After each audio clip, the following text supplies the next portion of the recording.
Le podcast d'aujourd'hui, c'est une présentation de construction MRGR.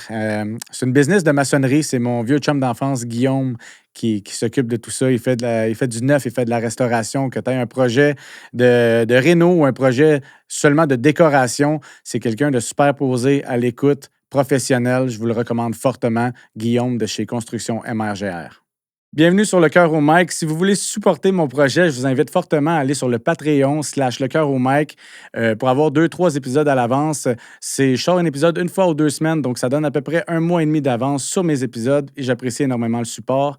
Aujourd'hui, j'ai reçu Sébastien Deshôtels. On a parlé de son parcours d'entrepreneur puis le moment difficile qu'il a vécu pendant la pandémie, ce qui l'a forcé à comme se réinventer. Il a penché vers le multi-level marketing, puis aujourd'hui, c'est un leader dans le domaine et il utilise une plateforme de voyage qui peut être intéressant pour plusieurs. Donc, je vous laisse découvrir tout l'épisode à l'instant. Bonne écoute. Jamais trop tard pour prendre sa place au top. Je me lance, je toucherai les étoiles à la Mario Bros. Je sais que j'ai ce qu'il faut pour toucher le sommet. Depuis jour 1, je le feel, c'est en moi ça sommeille. Je veux exprimer mes rêves pour inspirer les autres.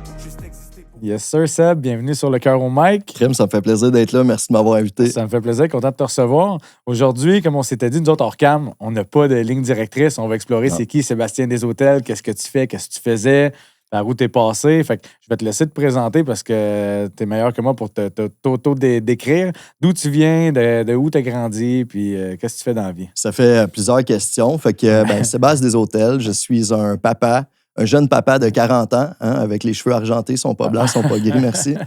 Voilà, écoute, je suis né sur la Rive-Sud, j'ai déménagé beaucoup dans mon enfance, mais je te dirais coin de Saint-Hilaire, Otterburn, Belleuil, dans ces coins-là. J'ai toujours sorti de la bulle, de la boîte, tu sais. Je me suis cherché beaucoup dans mon enfance. Je fais plusieurs jobs, je pense que j'ai plusieurs skills en communication. J'ai chanté dans les bars, j'ai eu vraiment plusieurs jobs. Artiste dans l'âme. Artiste dans l'âme, vraiment. Bohème aussi, tu sais. Puis voilà. J'ose croire que notre côté artistique, souvent, c'est un point en commun avec les gens qui se décrivent, qui ne fitent pas dans le moule. Exact. Je sais pas pourquoi, on aime ça comme improviser, créer notre propre chemin. Fait que ça vient pas de nulle part, je pense que c'est pas un hasard, parce que la majorité des artistes avec qui je parle, on dirait que c'est non conventionnel. Fait que Seb, qu'est-ce que tu faisais? En passant, tu as 2 enfants? Oui, exact. Quel âge? Je connais, j'en ai 40, t'as dit? Fait que c'est des ados, là? Oui, c'est des ados. Mon gars s'en va sur 17, puis ma fille, la semaine prochaine, va avoir 14. Attends, ça veut dire que toi, tu as vécu un changement de vie. Je ne vais pas sauter des étapes, mais tu as déjà été conventionnel avant de... Qu'est-ce que tu faisais avant de devenir papa, mettons? C'était très peu conventionnel quand même parce que je travaillais dans un bar. J'ai été chansonnier, j'ai été gérant de bar. Fait que ça a été mon étape, je te dirais. J'ai fait ça 11 ans là, avec d'autres petits jobs à côté, mais c'était ça ma job principale. Fait que, restauration, bar, c'était tes premiers jobs? Mes premières vrais jobs, en fait. C'est pas si pire. T'as eu du fun pareil. J'ai eu du fun en masse. J'ai eu du fun en masse. Les cheveux blancs, ça vient un peu de là aussi parce que des nuits à pas dormir, je n'ai passé en masse. J'ai brûlé la chandelle par les 2 bouts. Là. Puis, tu sais, ça m'a ramené beaucoup d'avoir mon petit gars en premier, tu sais.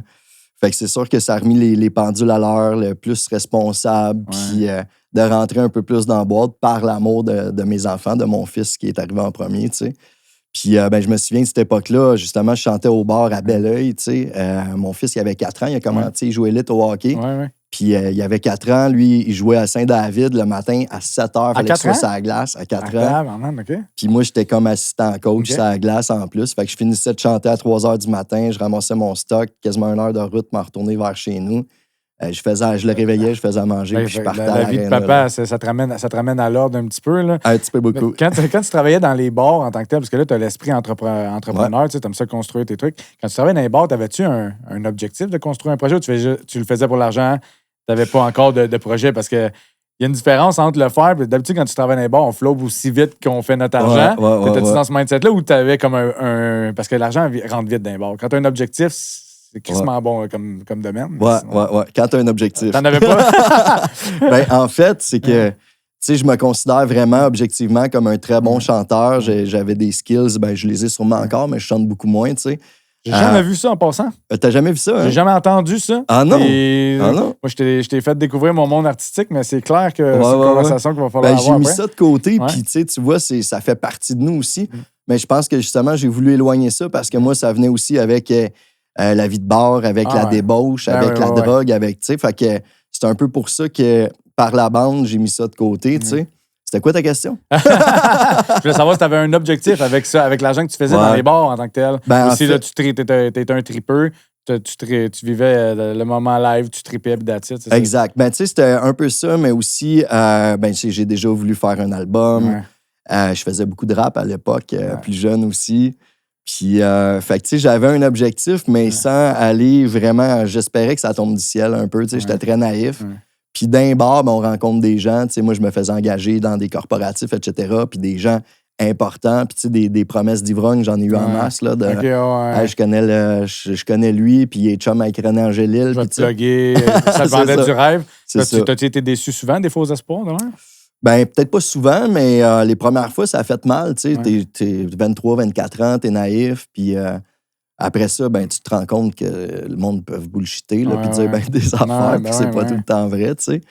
Fait que ça a été un peu ça. Dans le fond, à un moment donné, c'est vraiment devenu une job, là, tu sais. Pour moi, j'avais plus de fun. Les mêmes chansons que je tripais à chanter, que c'était mes chansons préférées, j'avais le goût de vomir à les chanter à la fin, là, tu sais. T'avais plus... J'avais plus de plaisir. Même principe que tu rentres dans un 9 à 5 conventionnel, que tu n'as plus zéro plaisir. Fait que de là, pourquoi tu as fait un trait là-dessus, mais ça change pas le fait que je vais vouloir que tu me donnes des plugs parce que je vais écouter qu'est-ce que... Je suis quand même surpris de quand je t'ai montré ou parlé qu'on n'avait pas échangé plus là-dessus. Quand je t'ai montré ma musique en tant que telle. Fait que on s'en jasera. Mais dans ces moments-là, de jeune adulte qui travaille dans les bars, as-tu vécu un événement X qui te déstabilisé pas mal, tu sais, des fois, avec la consommation, la vie rapide, ces affaires-là. As-tu tombé creux à un moment donné, mettons? Ben, j'ai jamais tombé creux si on se compare. Quand on se compare, on se console. Mais non, je suis allé faire une thérapie, moi, parce que je faisais de la poudre. C'était ça, ma drogue de choix. Puis, en même temps, j'étais pas un gros consommateur, mais je consommais souvent. Tu sais, j'étais rendu que je pensais que j'avais besoin de ça pour chanter. C'est à ce point-là, tu sais, que même si c'était pas beaucoup, j'avais mon petit demi, c'était ma petite ligne avant de chanter. Puis pour moi, c'était un problème. Puis justement, j'étais un artiste. Puis là, je veux dire, en fin de soirée, c'est bien cool durant la soirée que je chante, mais après ça, j'arrive chez nous. Puis si je suis seul, souvent, je faisais le party. J'avais des filles là-dedans aussi. Oui, ça vient avec. Mais quand t'es tout seul, là, j'écrivais, j'avais de la peine, j'étais triste. Fait que c'est plus comment tu te sens quand tu consommes, je pense, qui est important, tu sais. Fait que j'avais décidé de faire... c'est juste avant que j'aie mon fils, en fait. Là, à 24 ans, j'ai eu mon fils. Je suis allé faire une thérapie par rapport à ça, sur comment je me sentais. Puis, tu sais, même là-bas, les intervenants ils ont dénigré un peu. Tu sais, ils m'ont même traité de menteur sur ma consommation. Ils ne croyaient pas que je vole pas personne, puis que je fasse pas un 3,5 par soir. Puis, fait que, tu sais, ça avait fait en sorte que je m'ouvre, j'ouvre mon cœur. Puis tu me crois pas. Il avait même appelé ma mère, puis ma copine de l'époque, tu sais. Fait que ça a été le moment, je te dirais, que j'avais besoin d'un changement, même si je n'étais pas dans la déchéance, même si je payais mes bills, même si je volais pas personne. Mais c'est un grand move. Je me sentais pas bien là-dedans. C'est de l'humilité aussi, d'assumer qu'on a un problème, de vouloir faire les premiers pas pour aller chercher de l'aide. Tu savais-tu que tu allais devenir papa ou même pas? C'est comme... Écoute, ça, on en parle dessus, c'est parce que c'est vraiment hot. J'ai eu un éveil spirituel. Excusez pour le micro. J'ai eu un éveil spirituel, c'est à cette époque-là. Tu sais, j'avais 23 ans, puis il y avait le concierge là-bas dans la maison de thérapie. C'était un ancien prêtre, puis qui était d'un AA, tu sais, qui avait eu des problèmes d'alcool. Puis quand j'étais pas capable de dormir la nuit, j'allais fumer une cigarette dehors, puis lui était là, il faisait le ménage de nuit, tu sais. Puis à un moment donné, il m'a demandé, Sébastien, peux-tu te serrer dans mes bras? Tu sais, je trouvais ça bizarre, un vieux prêtre, je suis jeune, t'es pas sûr, tu sais. Puis j'ai senti son intention était bonne, puis il m'a serré dans ses bras, puis après il m'a dit, parce que je sentais quelque chose de mauvais d'accrocher après toi, tu sais, au niveau spirituel. Fait qu'il dit, ça devrait être parti. Puis ma chambre était en bas au sol, je me souviens, dernière chambre.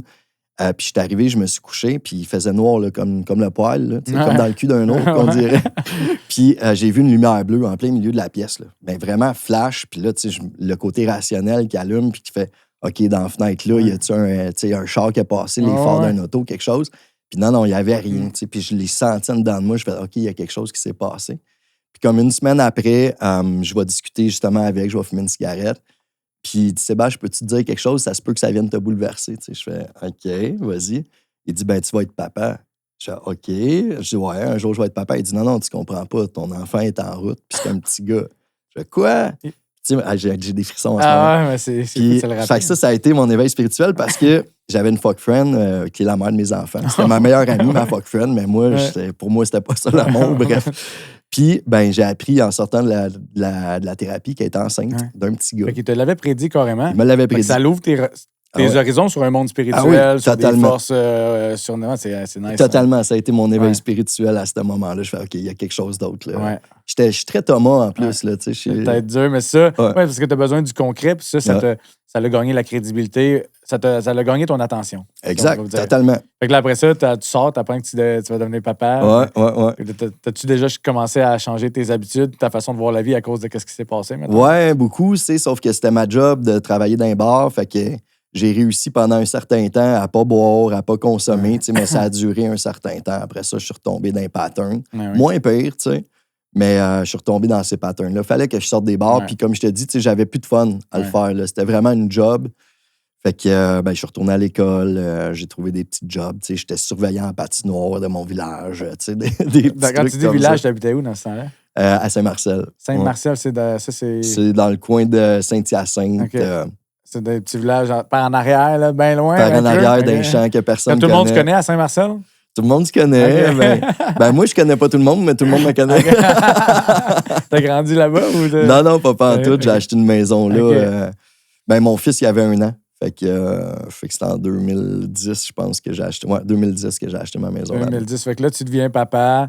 Puis tu sors des bars tranquillement. Ouais. Puis à quel moment, dans le processus, tu as commencé à développer le côté entrepreneur? C'est-tu bien plus loin? Est-ce que je saute des étapes? Ou... ça a été avant. J'en ai tellement fait des affaires, mon Yann. T'as combien de temps? On avait pris 1 heure, 1 quart. En fait, j'ai eu une compagnie de linge qui s'appelait Real Emblem à l'époque, dans le même temps que j'étais gérant de bar. Okay. Puis j'ai été copropriétaire d'un bar aussi. Que j'ai mis moins d'attention justement là-dessus parce que j'étais aussi copropriétaire d'un bar. Puis j'ai fait confiance. J'ai appris à la dure en tant qu'entrepreneur. J'ai fait confiance à un comptable. Ouais. J'ai attendu après un faux prêt de la Banque de développement du Canada pendant 1 an.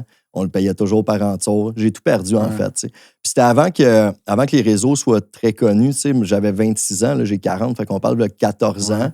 Fait il y avait Facebook un peu. Puis, mais il n'y avait pas le pouvoir de...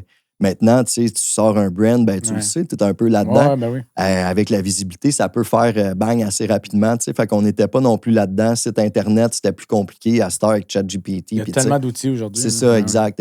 Fait que ça n'a juste pas été à la bonne époque, mais j'ai appris beaucoup. Je l'ai eu à la rough. Moi, ça a été un gros deuil là, quand que j'ai comme perdu... ce business-là, puis c'est parce qu'on a perdu le goût, moi et mon partenaire aussi. Là, mais pour avoir du succès, je pense que la majorité des gens, des gros entrepreneurs, ils vont nous parler qu'ils se sont plantés quelque part. Ah, clairement. Là, c'est là que tu vois les solides, ceux qui ont les reins solides. T'en as, c'est pas pour moi, ils vont retourner dans l'engrenage.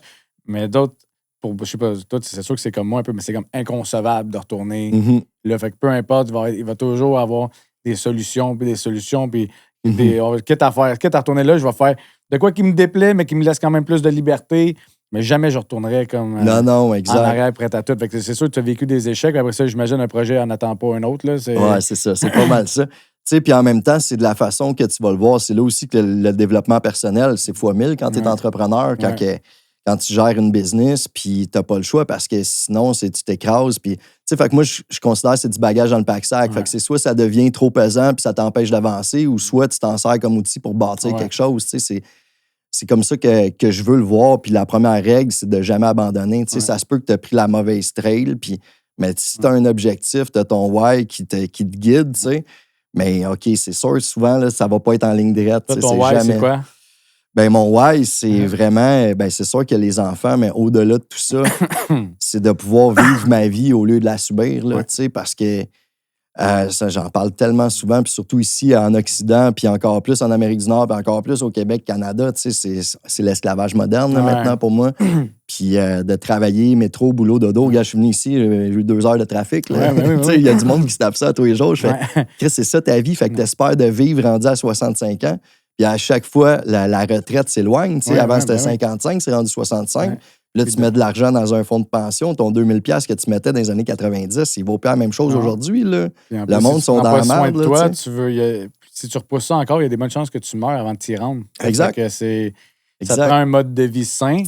Puis, avant d'oublier la question, un livre de développement personnel qui a eu un gros impact sur ta vie? Parce que j'aime ça pour les lecteurs qui écoutent, c'est tout le temps... Ben écoute, moi, c'est John C. Maxwell, là, c'est mon préféré. Crème tous ses livres, lesquels je t'en avais déjà conseillé un.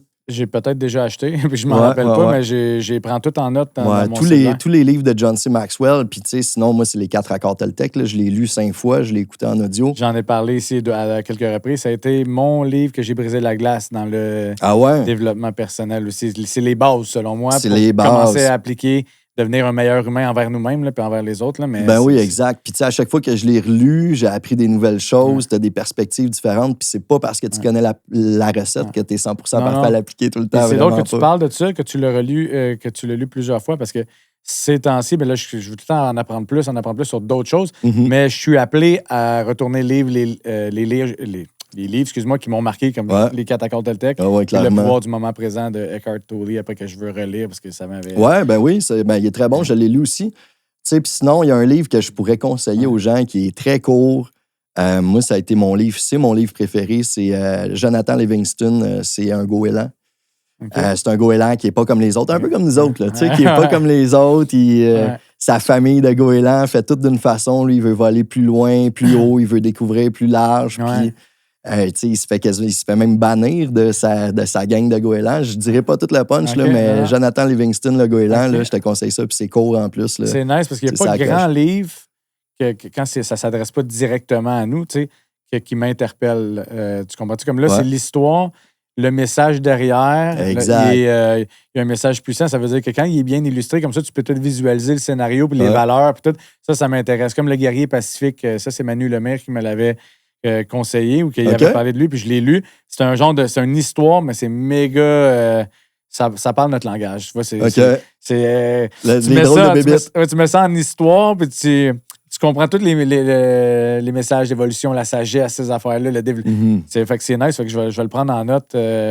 Je vais le prendre en note. C'est quoi, t'as dit? C'est Jonathan Livingston, le goéland. Je me semble que c'est ça le titre. C'est pas rendu là quand j'ai son nom, c'est sûr que je vais le trouver. Ben, tu sais, c'est une belle leçon de souvent, c'est pas parce que tout le monde va dans une direction que c'est la bonne direction. Non, exact. Puis ça, tu sais, on l'a vu là, avec la pandémie dans le temps aussi, d'oser pas marcher dans le même sens. Ça veut pas dire que vous avez raison parce que vous faites toute la même affaire. C'est con, mais on peut comparer ça à des expériences sociales. Il y avait une vidéo qui se promenait. C'est stupide, c'est une caméra dans une salle d'attente. Là, au début, il y a comme un acteur, je pense, là, il y a juste un acteur. Si tu rentres dans la salle d'attente, il y a comme une sonnette qui sonne. Ça fait bip. Oui, je l'ai vu. Là, il se lève à toutes les bips. Puis à un moment donné, la fille, elle voit le gars tout seul qui fait ça. Puis elle commence à se lever au bip. Tout le monde le fait. Là, il y a un time-lapse qui se passe. Puis à la fin, tout le monde est passé. La salle au complet, tout le monde fait ça. Jusqu'à temps que tout le monde est parti, puis il reste une personne, puis elle le fait encore. C'est à quel point on est programmable. C'est tellement. Puis il y a quelqu'un qui me parlait de ça récemment. Tu sais, quand tu fais de la cuisine, un jambon, le monde coupait les bouts du jambon, mais sans savoir pourquoi. Tout le monde coupe les bouts, puis des générations après des générations, pour retourner dans l'histoire, puis savoir que c'est parce que dans ce temps-là, la cocotte, mettons, dans quoi tu faisais cuire ton jambon, mais ça rentrait pas au complet. Fait que tu coupais les bouts. C'est con de même.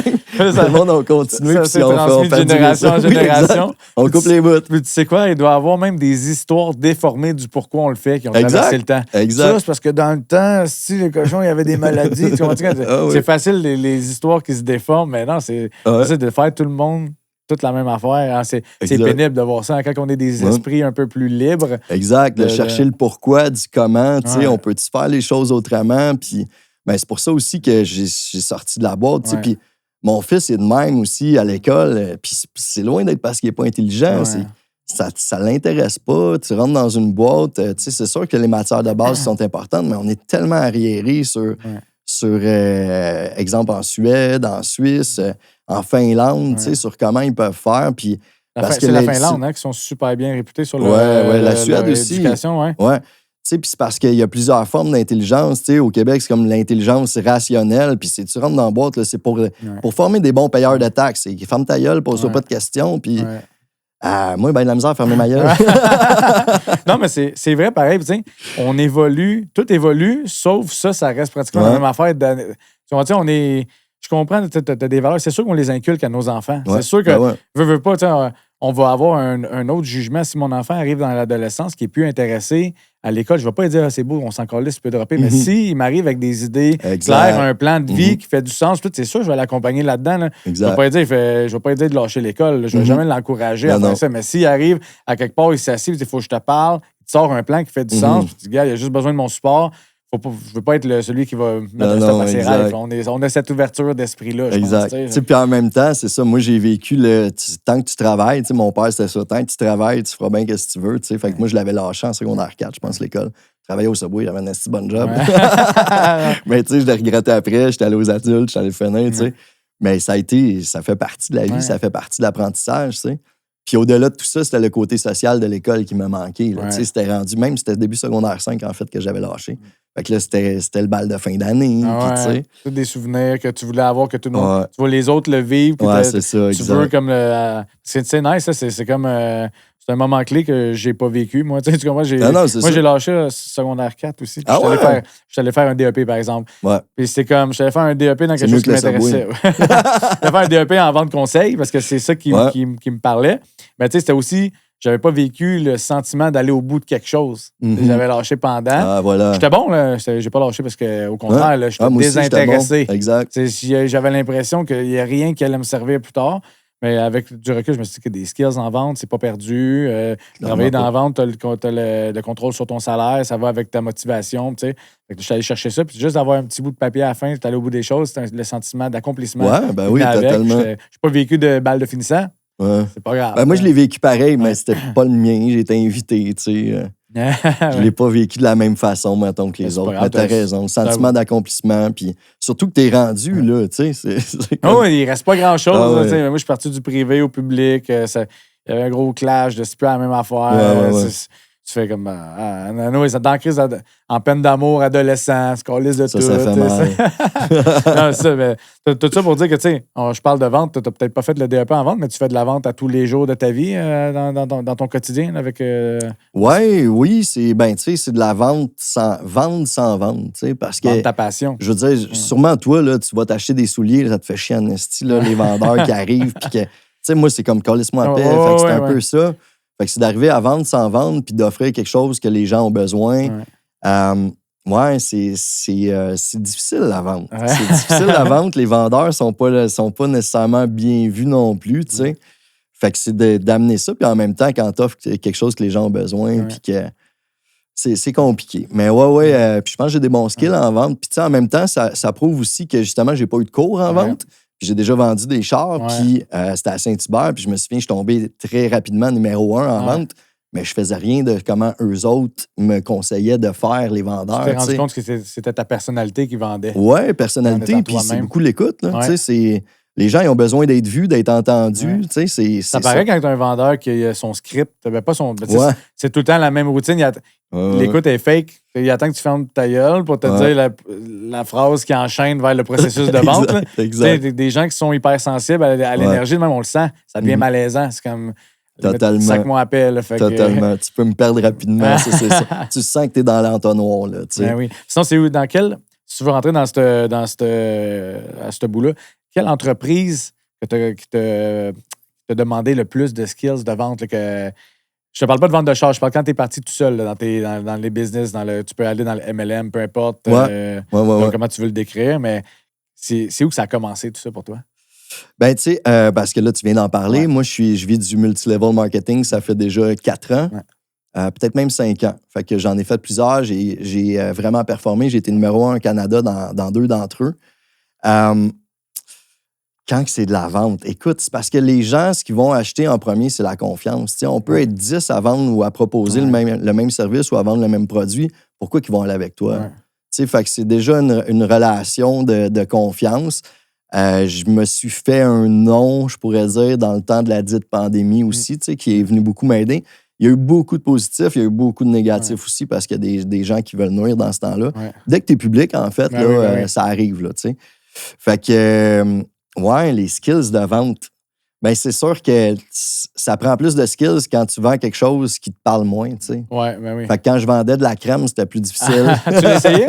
J'ai essayé. Ah ouais, OK. C'est moins naturel, c'est sûr, parce que juste le côté croire en le produit, c'est quasiment essentiel. Là. Ouais. Sinon, tu en vendrais encore sûrement de la crème. Ben, puis c'est pas juste ça. C'est parce que dans notre titre, moi, les multi-level marketing, je suis tombé en amour avec ça. J'aime le modèle d'affaires. J'aime qu'on puisse s'empuissancer, s'entraider.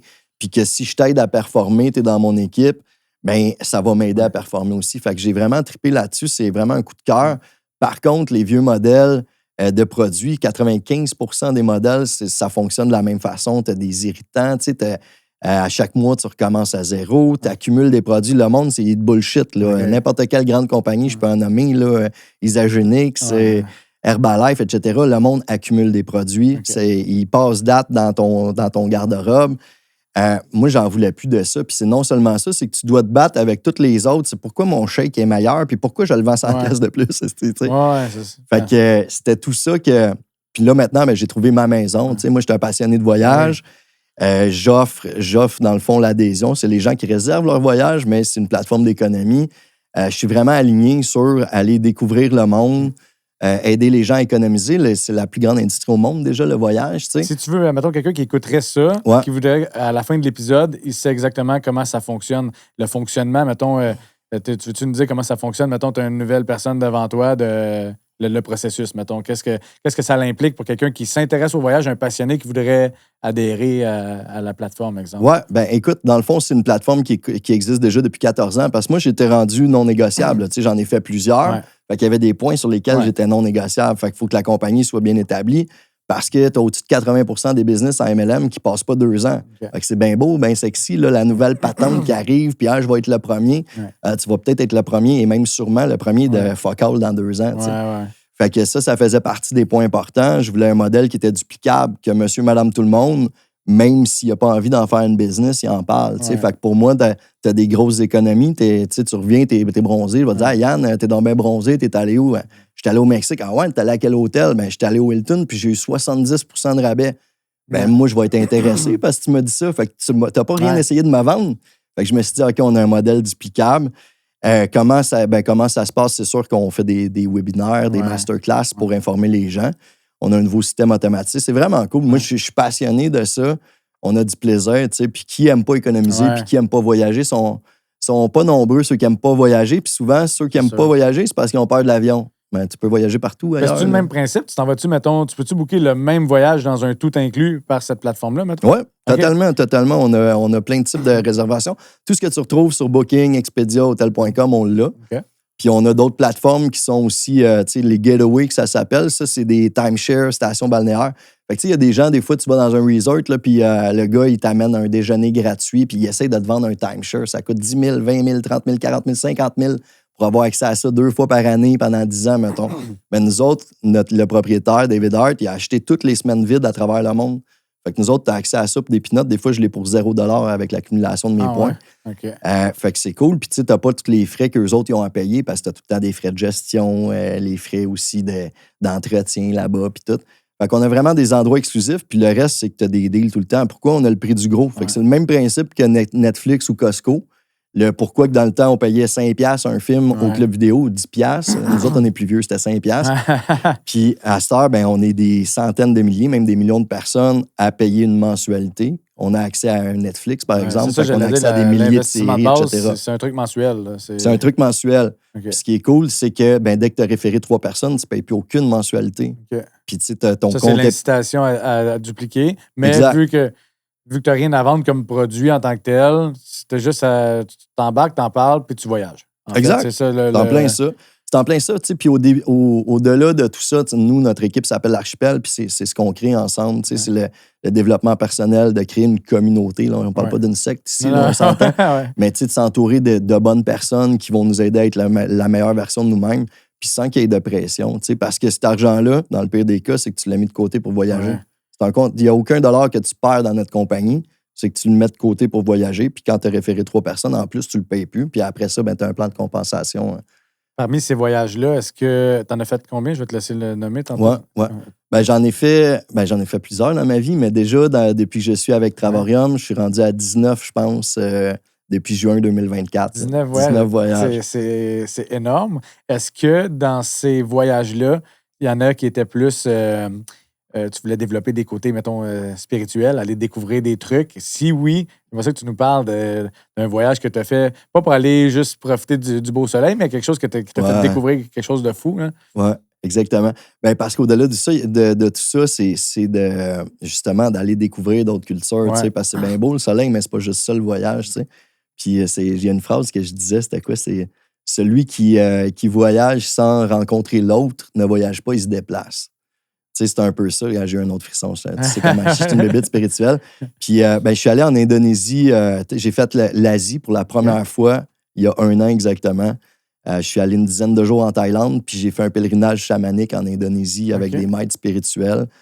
C'est pas ouvert à tout le monde. Je suis allé dans des coins reculés de Jakarta, Yogyakarta. Puis c'était en montagne. Les gens là-bas, ils n'avaient jamais vu de blanc. Là, j'étais comme. Comment ça fonctionne? Ils voulaient tous faire des selfies avec moi. Là, un blanc! Oui, il y a un blanc. Puis non, c'était vraiment cool. Ouais.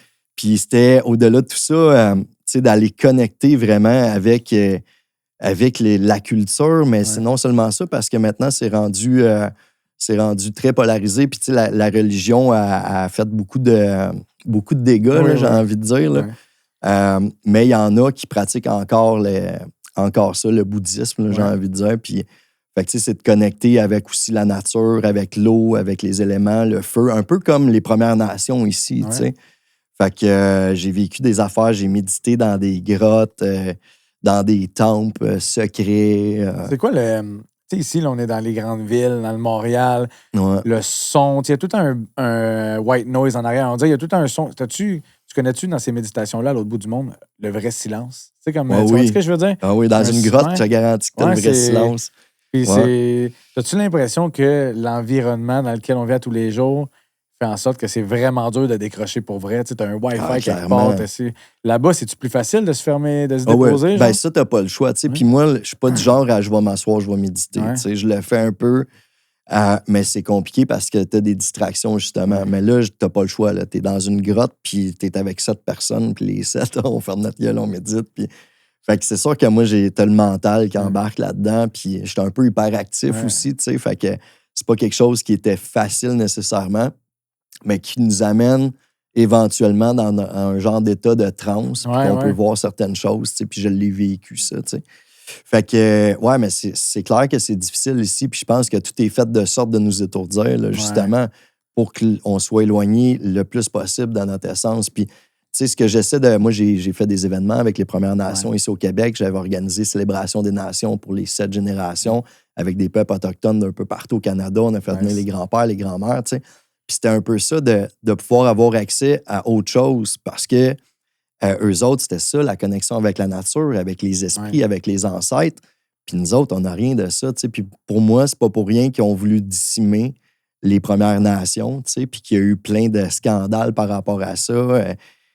C'est parce qu'ils voulaient pas qu'on ait accès à ce qu'eux ont accès, tu sais. Fait que c'est ce que je tente d'aller chercher ailleurs aussi dans mes voyages. Et tu vois-tu des trucs qui sont cohérents avec tout ça, dans le sens que dans d'autres cultures, ils appliquent encore, c'est ça, là, on parle en Indonésie, mais eux, ils appliquaient ça, là, un peu le même lifestyle que les Premières Nations. Puis ces périodes-là de méditation, ça t'a-tu fait évoluer spirituellement? T'as-tu compris d'autres trucs? T'as-tu, à un certain moment donné, genre, ma mission, c'est ça, genre, tu sais, est-ce que ça serait beau? Ça serait beau, mais non, je te mentirais si je te disais oui. Ça fait mal. Ouais. Ça fait mal parce que, justement, tu reviens ici, puis moi, je réalise que qu'est-ce que je fais ici, là? Tu sais, je veux dire, on tourne en rond. Tout est fait pour qu'on tourne en rond, puis qu'on soit, comme je disais en début d'émission, des esclaves modernes, tu sais. Fait que moi, si c'était pas de mes enfants, Yann, je serais pas ici, là. Je veux rien savoir. Je l'ai dit récemment aussi, les enfants, j'étais sûrement à 2 doigts de tout vendre, tout prendre, puis juste découvrir. Parce que je comprends pas j'ai l'impression que si on n'est pas en train d'essayer d'évoluer nous-mêmes ou de comprendre qu'est-ce qu'on fait ici, on est en train de perdre notre temps. Exact. Et souvent, c'est ce thinking-là, puis je suis comme, man, pourquoi personne cherche à savoir pourquoi tout est comme c'est, genre. Exact. C'est un thinking deep, mais... c'est rendu fou, là. Tu sais, je veux dire, tout pousse dans la nature, puis même ton poulet, il y a du monde qui pense que ton poulet, il pousse d'un styromousse à l'épicerie. C'est pas de même. Je veux dire, ça te coûte moins cher d'acheter un McDo au McDo que d'acheter une salade. Tu sais. Je veux dire, il n'y a plus rien qui fait du sens. Puis, quand on sort de l'Occident, encore plus Amérique du Nord, ben, tu vois vraiment comment que la vie, c'est la vraie vie. Tu connectes, tu as du vrai temps pour toi. C'est humain. Hein? Là, je t'en parle, je suis dégoûté. Je suis content d'être ici avec toi, mais je suis dégoûté d'être au Québec. C'est ça qui est nice. C'est cool de pouvoir le partager parce que tu es habitué de me promener. Tu le vis, tout, mais là, d'en parler, ça donne aussi... les autres peuvent se faire une idée. Ouais. Fait que, mettons, l'Indonésie, ça, c'est un peu l'expérience, mais ton paysage le plus paradisiaque, lui, dans tes voyages? C'est la Thaïlande. L'Asie, c'est fou. Puis j'ai pas fait tous les endroits, là. Mais la Thaïlande, c'est magnifique. T'as les plages, t'as les montagnes en plein milieu de l'océan.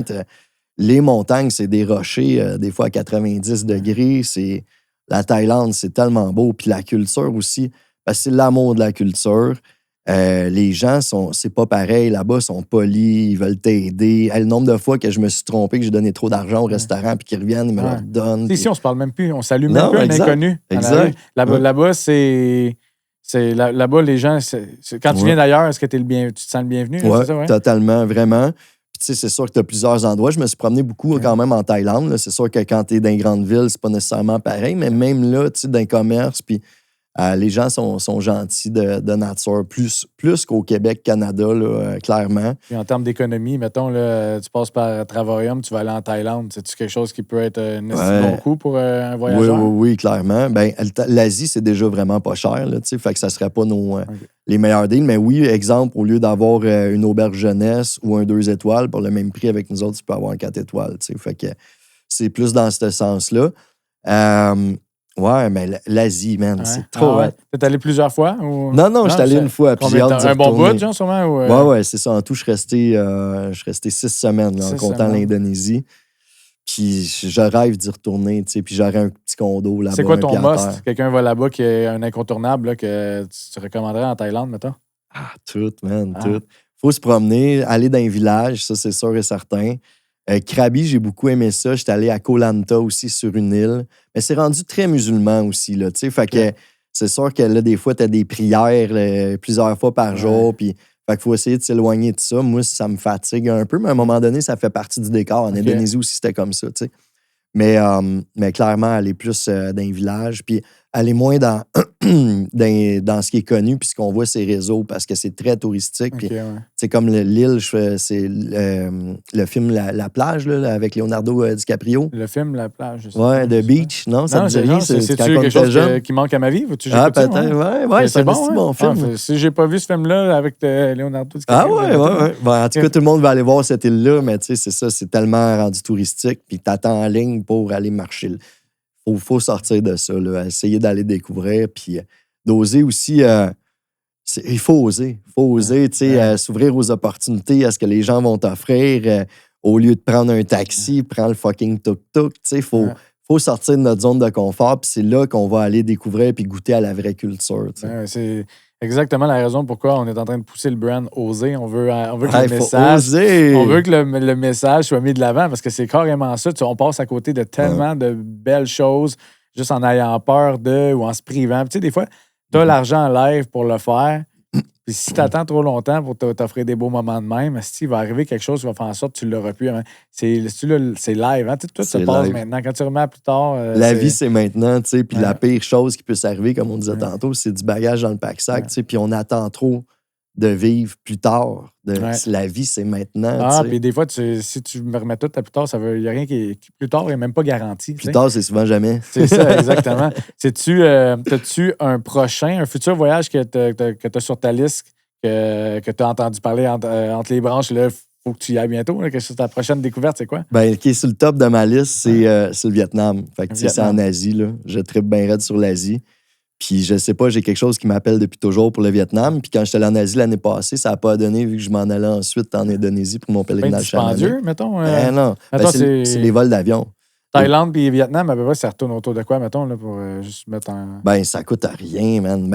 La Thaïlande, c'est rendu un peu plus cher. Ouais. Le Vietnam, ça coûte à rien. Là. Tu peux vivre avec 30$ par jour, là, quand même bien. Là, hôtel plus bouffe, là. Tu sais, même en Thaïlande, un bon pad thaï, là, c'est 2,5$. Là, tu sais, tu manges bien et puis tu peux te trouver des chambres d'hôtel encore plus avec nous autres de très bonne qualité pour 20-30$ par nuit. Fait que tu veux vivre un beau voyage en Thaïlande, mettons, là, sans te casser la tête, combien qu'on a besoin de se faire de coussins? Déjà, il faut que tu y ailles au moins 2 semaines, là, parce que c'est comme 18-20 heures, 18-20 heures d'avion minimum, avec un escale. Ouais. Fait qu'au moins 2 semaines. Fait que c'est ton budget d'avion autour de 1500$ ton avion.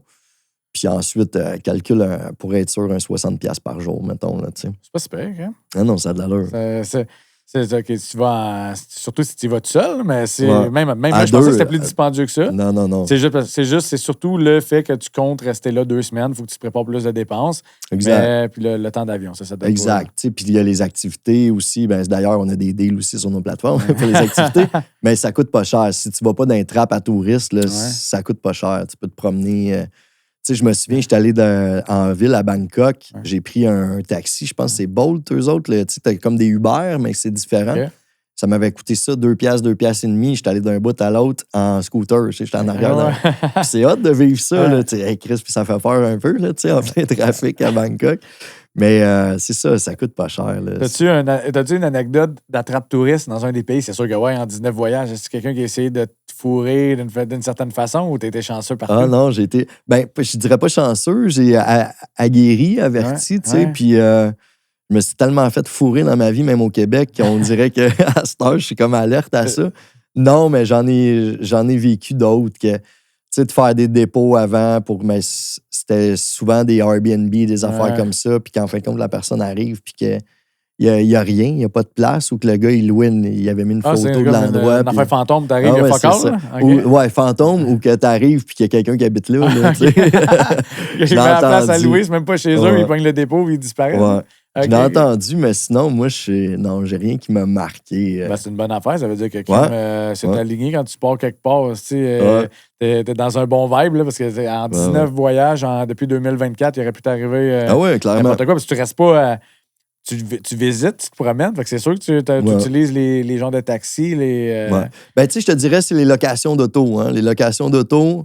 même si sur ma plateforme, on a des gros deals, mais quand tu arrives là-bas, il y a tout le temps des frais, ils s'essayent tout le temps. Soyez vigilants, checkez vos affaires comme il faut. C'est des estis de crosseurs. À part ça, non, j'ai pas eu de...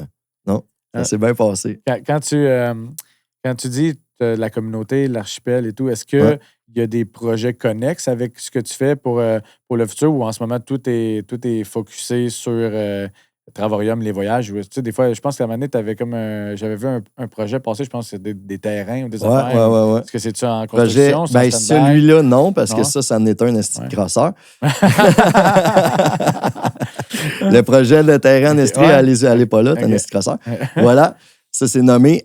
Oui, mais en fait, l'archipel, ça a été basé, c'est comme si l'arbre, c'est Travarium, c'est notre entreprise d'économie de voyage, mais qu'il y a plein de branches qui poussent à travers de ça. T'sais. Fait qu'il y a des projets de communauté à l'international. Il y en a qui sont en train de se dessiner. Puis c'est beaucoup des gens qui offrent des... je te dirais, on a beaucoup de bébites spirituelles, là, des bébites comme nous autres. T'sais. Fait que des gens qui offrent des services, que ce soit en énergie, que ce soit du Reiki, que ce soit des retraites. Il y a beaucoup de gens qui organisent des retraites aussi à l'étranger. Fait que on s'amène beaucoup. C'est de se rassembler puis de devenir la meilleure version de nous-mêmes aussi là, dans tout ça. Fait que on est ouvert à ce qu'il y ait plein de choses qui poussent de l'archipel, mettons. C'est sûr que des fois, mettons Travarium, ça disparaît demain matin, t'as-tu autre chose ou t'es face à un gros défi? Je suis face à un gros défi. Ah ouais, ça veut dire que t'es all-in. Je suis fucking all-in. Okay. Puis j'ai osé recommencer à zéro, même si je faisais des très gros salaires mensuellement, même par année. Parce que c'était plus aligné, parce qu'il y avait les irritants dont on parle, les obligations d'achat, parce que c'était difficile pour les gens de mon équipe de réussir, parce qu'ils dépensaient plus que ce qu'ils gagnaient, parce qu'on créait des besoins aussi. C'est comme, prends ça, prends cette vitamine-là, mets-toi cette patch-là. Fait que j'étais plus capable de faire ça. Fait que j'ai osé. J'ai osé faire le saut puis quitter un très gros salaire pour recommencer à zéro, mais avec quelque chose qui est vraiment aligné. Puis, ça serait de mentir que c'est toujours facile en tant qu'entrepreneur, parce qu'on est travailleur autonome dans notre domaine en multilevel marketing. Mais la première chose, c'est de ne pas abandonner. Non, c'est sûr. C'est de la résilience derrière tout ça. J'ai entendu quelqu'un, j'écoute souvent des trucs de motivation, puis ils disent, je pense que c'était-tu Gary Vee qui l'avait dit, celle-là? Gary Vaynerchuk. Je suis pas sûr, là, mais il disait que la majorité des gens abandonnent juste avant le breakthrough. Là, genre, de la période, il y a tout le temps une période difficile avant que ça explose. Puis il y a des gens, la majorité, ils vont abandonner direct à ce moment-là. C'est juste avant ton explosion. Mais cette explosion-là, là, toi, parce qu'on s'entend, il n'y a pas de limite de salaire quand tu performes là-dedans. Exact. C'est quoi l'événement qui a fait en sorte que tu as changé de plan salarial, mettons, là, du jour au lendemain, puis là, ouf, tu te ramassais avec pas mal plus que ce que tu étais habitué de faire, puis comment tu as géré ça? Mais tu sais, il y a un peu de chance dans tout ça aussi, puis il y a un peu c'est la confiance, comme on parlait tantôt, pourquoi qu'on est 10 à vendre le même produit ou offrir le même service, pourquoi ils vont aller avec moi, tu sais. Puis j'étais allé à l'époque vers de grands leaders, des gens qui ont aussi beaucoup de following, puis ils ont embarqué dans mon délire, tu sais. Ils ont fait confiance. Fait que c'est comme ça que c'est arrivé, je te dirais. C'est en marketing relationnel, hein, c'est des relations. Ouais. Fait que c'est qui connaît qui, tu sais. Puis j'ai un de mes chums, à l'époque, il me disait, un moustique peut te ramener un dinosaure, tu sais, faut jamais négliger personne. Fait que j'ai eu quelques dinosaures, pouf, d'une shot dans mon équipe, qui a fait en sorte que ça allait exploser, tu sais.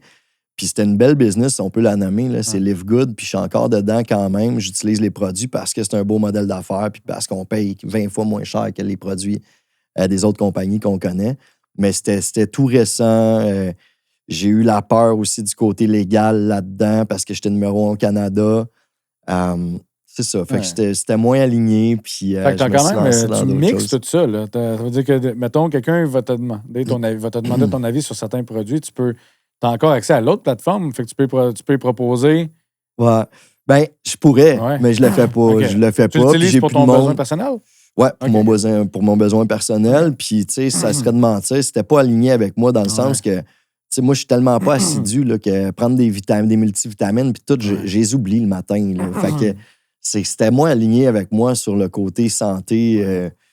Je suis pas celui qui va prendre le plus soin de sa santé non plus, si je suis totalement honnête, tu sais.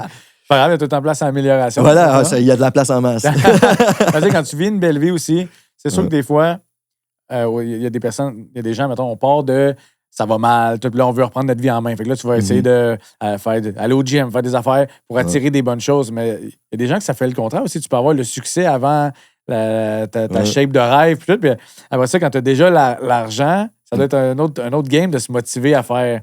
T'es déjà bien, là. Je veux profiter de la vie, c'est comme ton temps, tu veux l'investir ailleurs. Je sais pas, ça peut peser dans la balance. Non, ben clairement. Puis, tu sais, l'argent, ça peut monter dans la tête à bien du monde. Là. On le voit avec des artistes, on le voit aussi avec des sportifs, que ce soit au football, que les gens, le gars, il a fait des millions, plusieurs millions, puis il se retrouve sa paille à la fin de sa business, tu sais. Fait que, c'est comment gérer tout ça. Mais le soleil, c'est bon pour la santé. Ben oui, c'est ça. Fait que toi, t'en prends de la vitamine D en masse. T'es-tu à l'aise de dire approximativement ton meilleur mois à vie dans un marketing de réseau? Tu veux pas aller dans les chiffres? Je pense que c'est parce que je n'avais 2 en même temps. J'étais en train d'en quitter un. J'ai fait comme 45 000, je pense. En un mois? En un mois. Tabarnak, ça a été un mois, puis c'est parce que je n'avais 2. Sinon, mes meilleurs mois, je faisais entre 15 puis 20 000 sinon, mais c'était récurrent. Ben, c'est ça. C'est quand même très bon. Ben, c'est excellent. C'est plus que la moyenne. C'est juste pour mettre... Tu sais, vous payez des chiffres sur le travail derrière ça. C'est tough, par exemple. C'est tough. C'est tough. J'ai déjà essayé, là. J'ai déjà essayé. Mais t'as pas essayé le voyage. Non, c'est ça. Mais là, avec les enfants à jeune âge, il y a tout le temps des excuses, il faut que je me trouve. Mais, mettons, dans un autre contexte, des enfants plus grands, c'est sûr que, tu sais, voyager, en partant, c'est nice parce que ton contenu, c'est ta carte d'affaires. Tu sais, comme... Tu fais mon voyage, tu fais ton contenu. Exact. Tu vis ta best life, puis là, le monde veut le savoir. C'est quoi tu fais? C'est un investissement. Tu sais, moi, quand je me suis lancé dans Travarium, clairement, j'ai investi au début. J'étais allé en voyage, j'ai utilisé la plateforme, montré que ça marche, montré les deals, les pourcentages de rabais. Fait que, tu sais, c'est un cercle, au lieu d'être un cercle vicieux, c'est un cercle d'abondance. Genre, je voyage plus pour travailler plus, pour promouvoir plus, pour faire plus d'argent. C'est un beau cercle d'abondance. Puis ce qui est cool, c'est que tu pars en voyage, puis moi, je mets tous mes voyages sur mes impôts, je mets ma valise, je mets mes vols d'avion, je mets mes restaurants quand je suis en voyage. C'est fou. Oui, c'est ça. Je m'en vais rencontrer ça devient un gros cercle.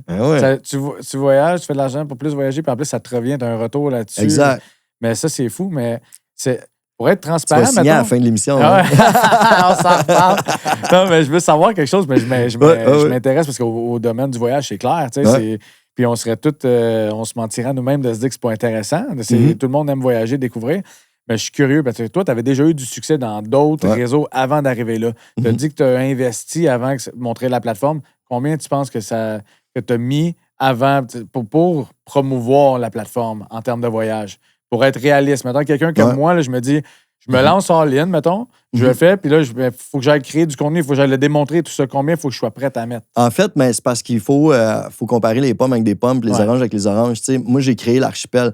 La compagnie est en action depuis 14 ans, mais il n'y a pas eu d'équipe sérieuse au Québec. Tu sais, fait qu'on a bâti l'Archipel qui fait partie de Travarium. Fait que, puis j'ai tout refait les outils, pas seul, avec mon équipe, etc. Fait que c'était d'aller démontrer ça. Maintenant, c'est... J'aime pas ça dire facile, mais c'est rendu simple en esti d'être dans mon équipe parce qu'on a tout fait ça, puis parce qu'on a les preuves, on a les gens qui viennent témoigner dans nos masterclass, les Zooms. Fait que c'est pas la même chose. Mais moi, parce que je l'ai voulu, puis parce que j'ai investi en moi aussi pour voyager, je te dirais, pour partir comme il faut, j'ai mis j'ai mis une coupe de voyage, peut-être un 5000 que j'ai mis. C'est correct, mais tu sais, c'est pas un grand... C'est pas un investissement...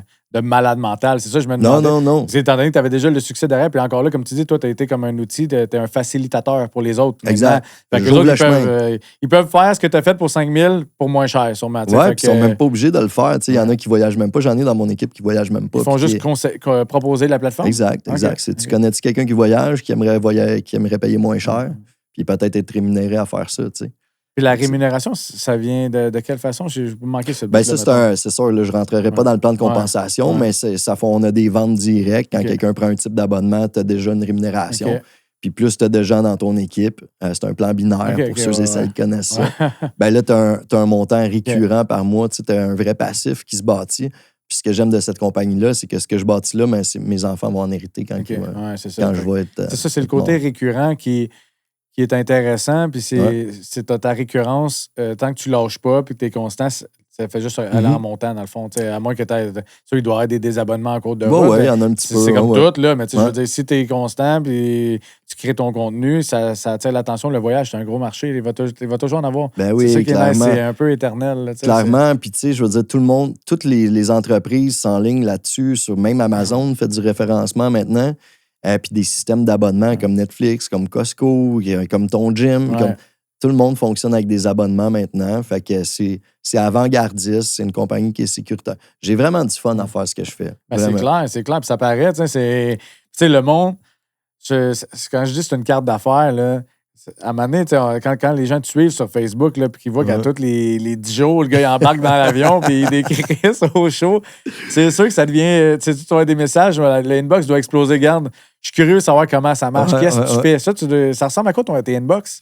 Dans une semaine? C'est le bordel en esti. Oui, c'est le bordel. Ben, il y a des journées, je peux avoir une centaine de messages, tu sais. Fait que, ben, je pense que ça nous est déjà arrivé, là, que tu m'as écrit ou tu m'as envoyé un message puis je t'ai perdu dans mais vu que je suis pas dans cette réalité-là, tu sais, mettons une journée comme aujourd'hui, qu'on tourne, puis tout, puis qu'on n'est pas au bureau en train de répondre aux clients, des fois, ça peut arriver qu'à 3 heures, je check, puis là, je perds le fil de certains messages, mais il y a des centaines de messages parce que toi, tu as quand même une grande visibilité. Là. On n'a pas fait le parler, mais tu sais, la page témoigner pour briser le silence, ça avait été chercher combien d'abonnés, ça? 70 000, je pense, abonnés sur Facebook avec témoigner pour briser le silence. Plus j'avais une page publique aussi à 15 000, plus mon perso, je suis rendu à 11 000. Moi, c'est surtout sur Facebook, là, tu sais, j'ai un petit TikTok, mais que je me sers très peu. On dirait que j'ai même peur que ça explose, que je ne suis pas prête. C'est moins user-friendly pour les messages. Lequel t'as dit qui est plus petit? C'est TikTok. C'est bizarre, hein? Ben, je l'utilise pas vraiment. Je pense que... Oui, c'est parce que c'est celui qui explose le plus vite par expérience. Je peux te dire, c'est celui qui explose le plus rapidement. Là, mais je pense que toi, tu vas chercher un range d'âge un petit peu plus vieux. Fait que le Facebook, le Facebook, je pense, TikTok, ça marcherait pareil, par exemple. Ça, je suis convaincu. Ça marcherait pareil, mais je comprends que ton Facebook fonctionne très bien. Fait que la page a été un excellent tremplin pour toi. Là. Ah, clairement. T'as compris à quel moment tu t'es dit, OK, ça, c'est une opportunité de monétiser tout ça, parce qu'on serait naïf de rien faire avec une visibilité comme ça. Mais à quel moment, toi, t'as compris? Ben, tu sais, je connaissais pas la monétisation à cette époque-là. Là, on parle parce que ça a été connu dans le temps de la dite pandémie. Moi, je sortais de l'Institut Grasset en montage vidéo, habillage infographique. Puis là, ben, je pouvais pas travailler. Moi, j'allais filmer des jeunes au hockey. Je faisais des montages pour qu'ils soient vus dans des universités, etc. C'était surtout ça, ma business que je venais de starter. T'sais. Fait que là, tout est arrêté. Puis là, ben, je me suis même posé des questions. J'avais du temps, Nesty. Fait que là, ben, tu sais, il empêchait certains entrepreneurs de gagner leur vie. Tu sais, il fermait des restaurants, etc. Pendant que tout le monde allait tâter la même boîte de céréales à l'épicerie. Je sais. Fait que c'est là que ça a commencé à témoigner pour Briser le silence avec Entrepreneurs en action qu'on a parti à l'époque avec Sam Grenier puis Benoît Giroir. Ouais. Puis j'ai comme gardé cette page-là parce que je faisais les montages. On s'est mis à faire témoigner monsieur, madame, tout le monde. Puis au début, je voulais pas être mis de l'avant. J'avais plus ce besoin-là, comme dans le temps que je chantais dans les bars. Je voulais être la vedette. Là, j'avais pas besoin de ça. Puis là, ben, je me faisais inviter dans des podcasts, dans des émissions, surtout sur Facebook. Puis ben, je me suis fait connaître grâce à ça. Puis là, il y avait comme ça... comment je pourrais dire? Il y avait beaucoup de femmes qui défendaient les enfants à cette époque-là, mais il n'y avait pas vraiment de père qui s'était mis de l'avant, en tout cas un jeune père. Puis fait que j'ai comme pris cette place-là sans nécessairement la vouloir. J'ai été mis de l'avant. Puis là, ça a explosé.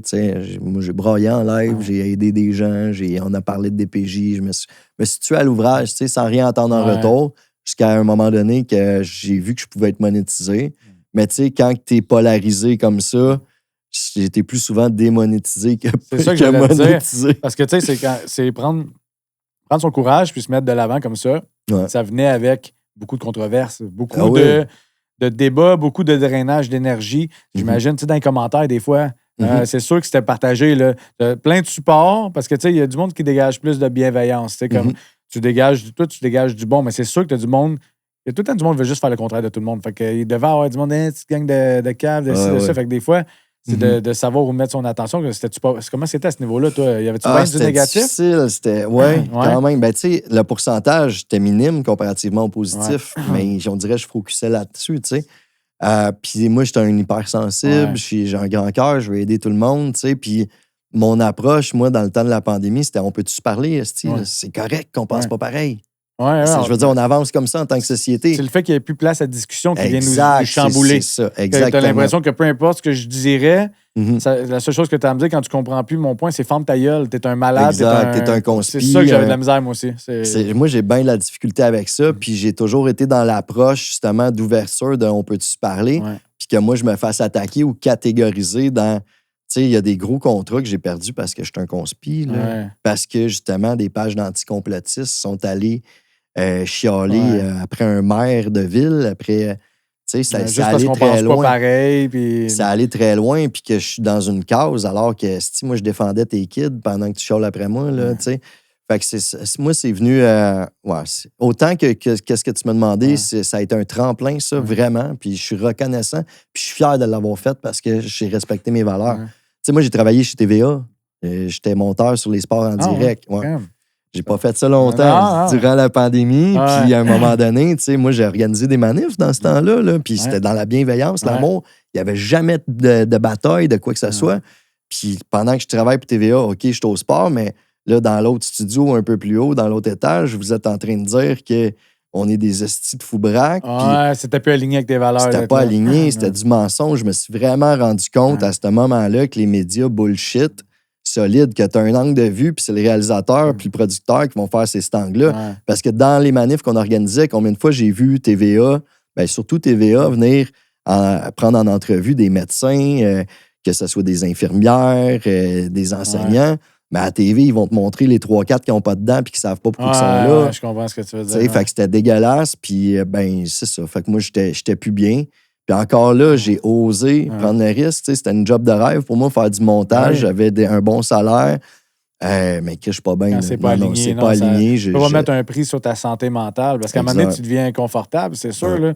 Est-ce qu'il y a eu un moment où, à force d'encaisser tout ce négatif-là, tu t'es-tu déjà dit, genre, c'est-tu moi qui est en train de... Tu sais, des fois, on commence à remettre sur nous autres, c'est-tu moi qui est en train de déconnecter? Moi, à un moment donné, ça m'avait passé par la tête. Je me suis dit, non, j'ai des convictions profondes que Chris... Je pense que je suis sain d'esprit, là. C'est vraiment, j'aimerais ça qu'on ouvre nos esprits et qu'on discute, là. Mais à un moment donné, ça m'était passé par la tête. J'avais l'impression, parce que tu fais face à la solitude. C'est bon de s'introspecter, parce que c'est comme ça qu'on avance aussi. Mais j'ai pas eu ce doute-là j'ai eu le doute de je fais ça la bonne chose. Là, je veux dire, je suis tombé depuis salaire du jour au lendemain. Là. Mon grand-père, je me souviens, il capotait bien raide. Ma mère aussi. T'es fou, le commun des mortels serait resté là. Tu sais, combien de fois qu'on a pu se faire dire « Ouais, t'as raison, je suis d'accord avec toi, mais je vais m'affermer parce que j'ai ma job. » Oui, je sais. Ouais, mais si tout le monde fait ça, on n'avancera jamais, tu sais. Fait que moi, ça venait me chercher. Ouais. Puis c'est ça, j'ai fait du bénévolat avec Témoigner pour briser le silence pendant 8-10 mois, là, que je vivais sur mes économies, puis que j'ai tout mis là-dessus. La cause te parlait tellement. Tu avais l'impression que à ce moment-là, c'est le côté, genre, j'ai l'impression que je fais exactement ce que je dois faire au moment précis où ce que je dois le faire. Et tu mets pas, tu t'attends pas à avoir de l'argent en tant que tel. C'est comme non, vraiment pas. Un appel, t'es appelé à faire ça, tu le fais sans poser de questions. Exact. Puis, tu sais, je sais pas, j'avais une confiance naïve, aveugle en l'univers, au bon Dieu, que les bonnes choses allaient arriver, tu sais, que j'allais vivre des belles expériences.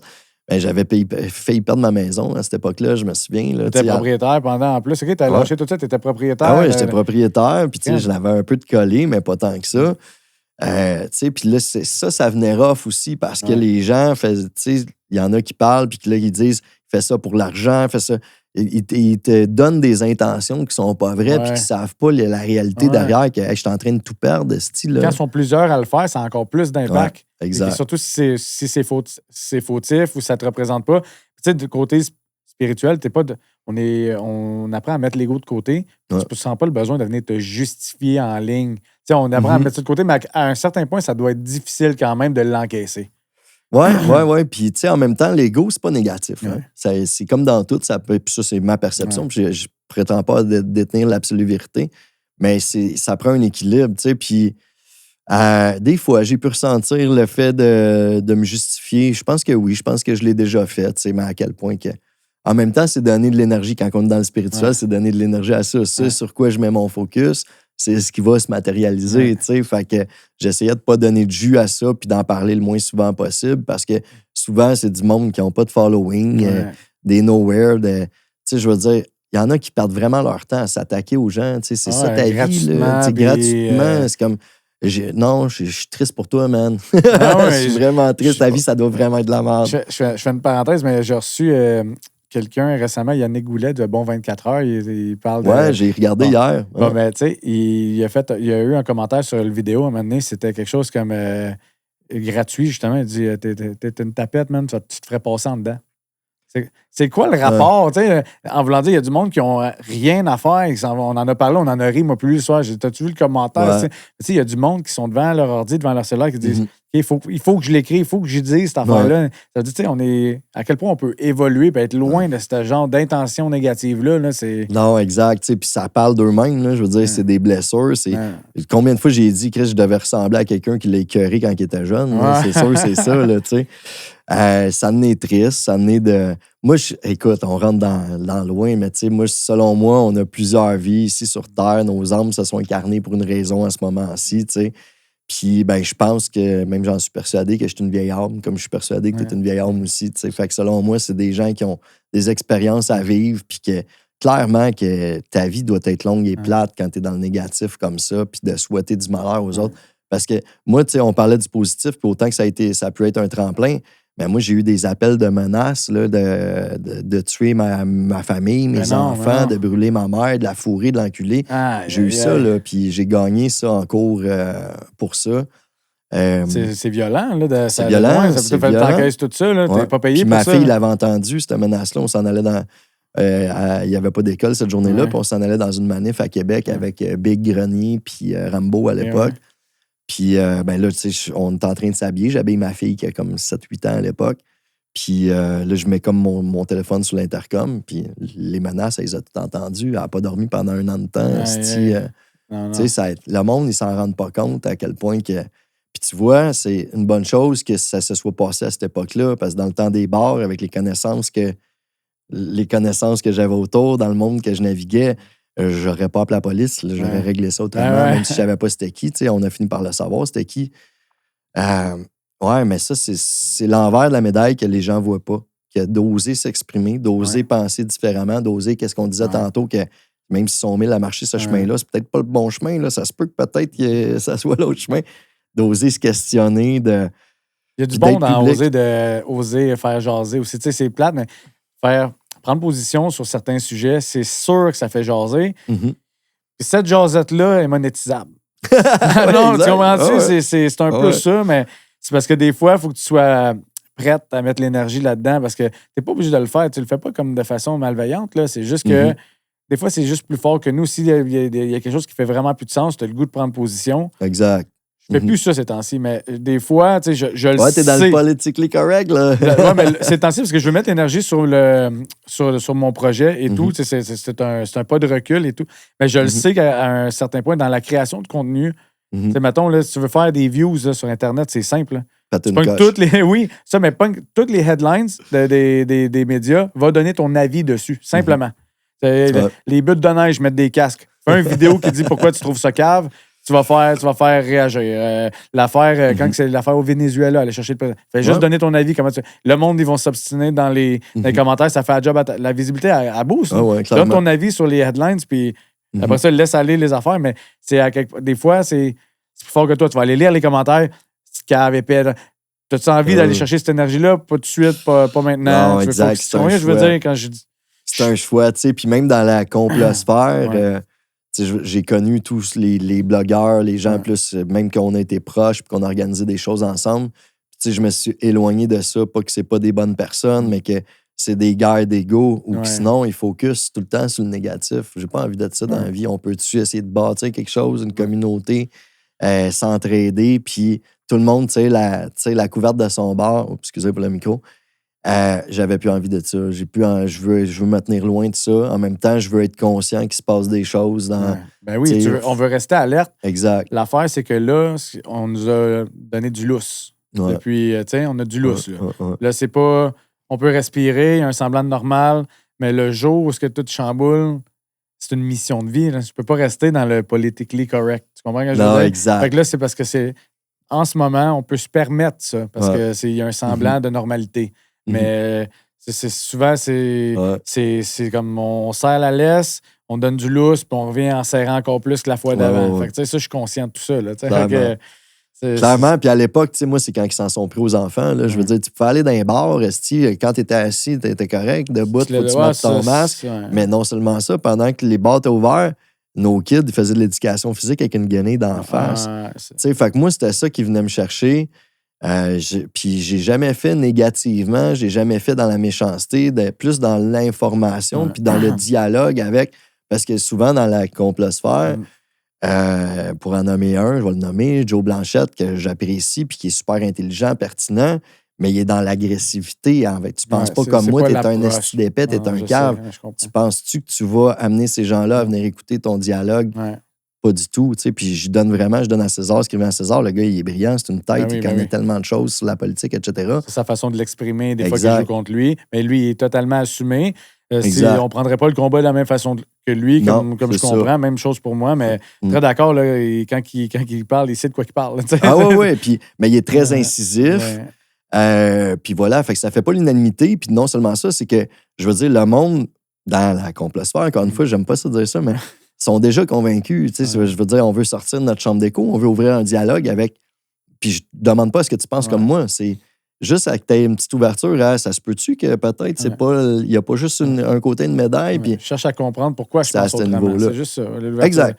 Je cherche à comprendre. Moi, je vais t'écouter, puis avant de faire mon... Tu sais, techniquement, on n'a pas eu... Les opinions sont... on a chacun nos opinions, mais souvent, on est capable... Moi, je suis capable de comprendre pourquoi les gens pensent autrement, parce que je suis capable de voir...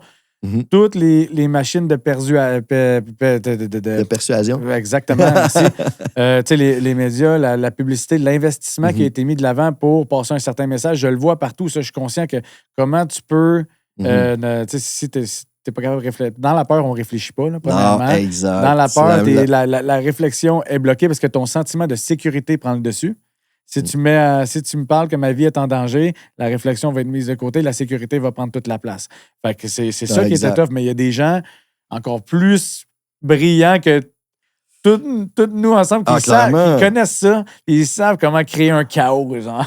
Clairement, tu sais, puis c'est parce que c'est de prendre la big picture, de prendre la hauteur, puis les émotions, ça nous empêche de prendre la hauteur. On est focusé sur quelque chose, tu en parlais des headlines, justement, tu sais, mais juste, je veux dire, il y a des écrits là-dessus, là, pense à Noam Chomsky, là, les 10 façons de contrôler les masses, là, de A à Z, les 10 étapes ont été faites, tu sais, puis on a juste à penser...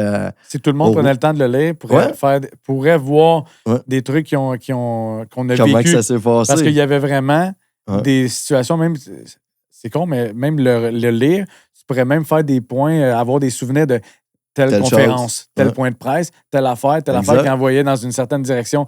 Puis là, tu sais, c'est comme, tu as vu comment j'ai dit avant, je voulais pas qu'on focus trop là-dessus, on le fait pareil parce que c'est plus fort que nous, mais tu comprends qu'est-ce que je veux dire? Ouais. C'est ça, là, c'est qu'il y a des corrélations qu'on dit, je pense, entre ça. Puis c'est ça, fait qu'on pouvait le voir, c'est subtil parce que c'est ça le but, c'est que ce soit subtil. Ben oui, exact. Mais bon, c'est derrière nous pour le moment.